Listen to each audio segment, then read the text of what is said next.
This is The Big Picture, an official television report of the United States Army, produced for the armed forces and the American people. The date, the morning of November 8, 1957, at Huntsville, Alabama. A sudden meeting has been called by General John B. Medeiros, Commanding General of the Army Ballistic Missile Agency. Good morning, gentlemen. Be seated, please. I have a very important announcement for you. We've been assigned the mission of launching a scientific Earth satellite. And we will use the Jupiter-C configuration as a carrier that we developed along with the Jet Propulsion Laboratory. I promised the Secretary of the Army that we would be ready in 90 days or less. Let's go, Werner. This is what they've been waiting for. The deadline is 90 days. 90 days to put a satellite into orbit. A crash program, an emergency. And the American people had become aware of that emergency long before, when a Soviet Sputnik beeped its way across the skies. The reaction was one of astonishment and concern, for it was now known that a potential enemy was at least temporarily ahead in developing means for space travel. Reaction, counter-reaction. ABMA was a crack team headed by old pros of the missile field.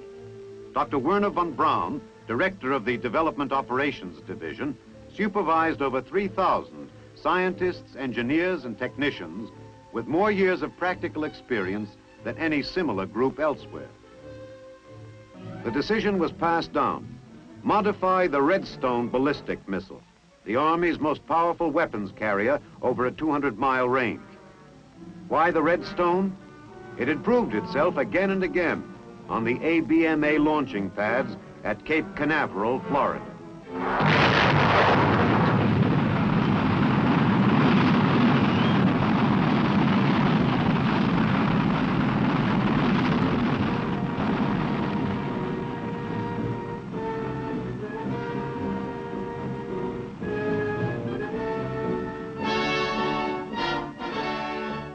But meanwhile, far across the country at the Jet Propulsion Laboratory, a sprawling 80-acre research and development complex in Pasadena, California, scientists and engineers were racing toward the same deadline, 90 days to put a satellite into orbit.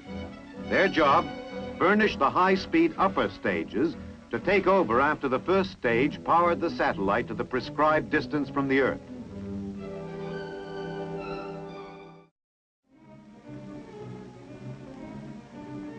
As is so often said in the Army, but rarely with more accuracy, this was it.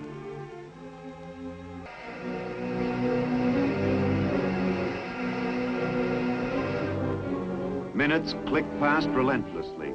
The beams of powerful searchlights light up the missile, truly the star of one of the greatest suspense dramas of our time. The drama approaches the final act, the Army's first attempt to fire a man-made moon into orbit.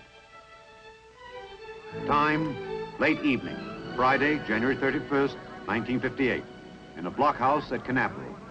The countdown to Explorer 1. Roger. Okay, we'll start now. 15 seconds.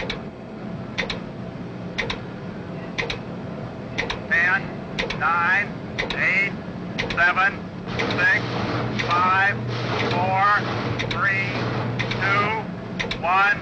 Fire command. Fire command. Drink command.